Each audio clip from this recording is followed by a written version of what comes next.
So, good day guys. This is my Excel video. So, let's get right to it. So, uh, ang ilalaki natin meron tayong column A at B. So, ang unahin ko is column A. Ang ilalaki natin na category is grade. So, ang grade natin is for example, 78, 96, 93, 94,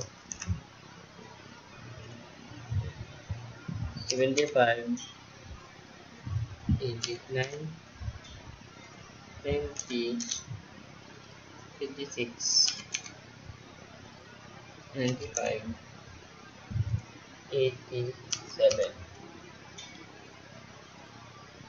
Ang ano naman, B is pangalan. So, Lion, Luna, Lina,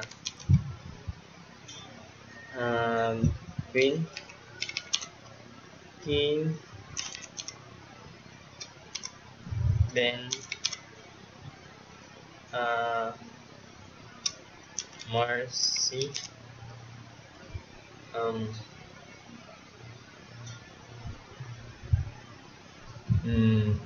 sino pa? Paul,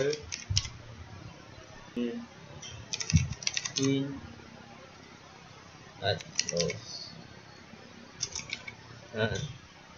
So, addition. So, for example po is, kung gusto natin 78, 96. Para makuha ang answer dito, ang gagawin natin is, dito sa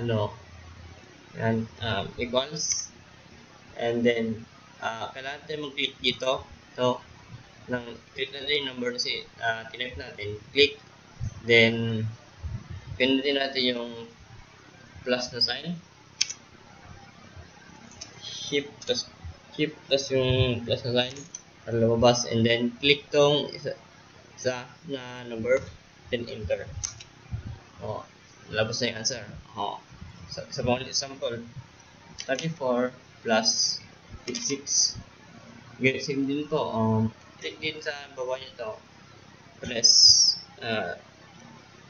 equal sign, and then press the number, tapos click dito ulit, maglagay tayo ng plus sign, tapos click itong number na to, then enter.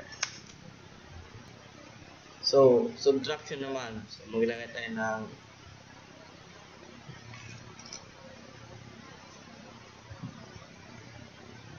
$100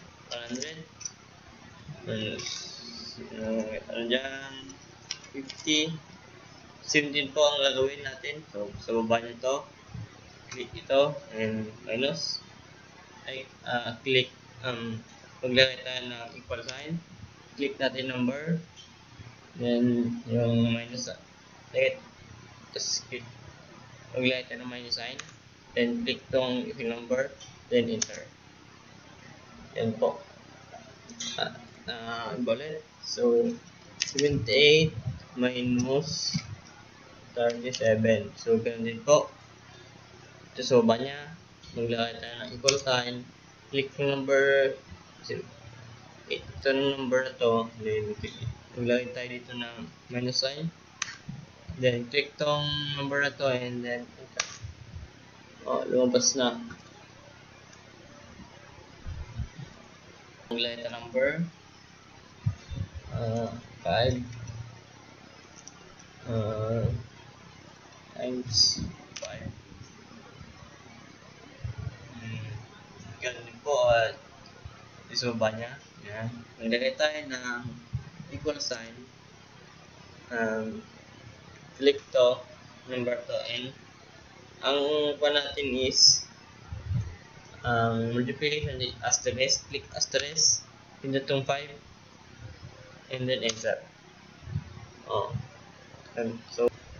So next example, maglagay tayo ng 9, so ba is 9 ulit, then So, bali ito is maglagay tayo ng equal, click yung number, maglagay ng asterisk, click yung number, and enter. Oh, ayun ang multiplication. Division is, so maglagay tayo number in 7 divided by 5. Ang paraman ng division is slash.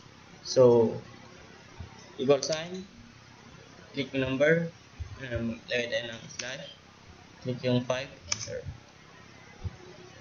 Same ano po, 56 divided by 8. Yan. So, yun ulit. Sorry, equal sign, click yung number, press slash sign, then click yung 3, and then start po ang division. Pagkatapos nun, ay gagawin tayo ng chart sa column A. So, ito yung kuha. So, paano gawin yan is, select, pinili ka insert.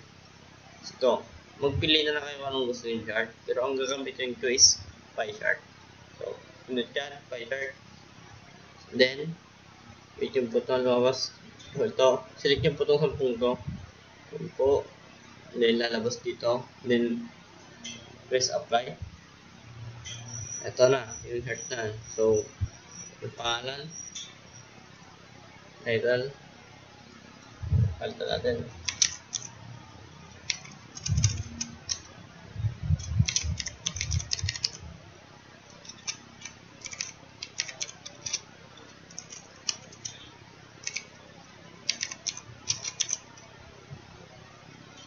Then, yun, lowes na. Ito ang dito sa, yun na, yung pie.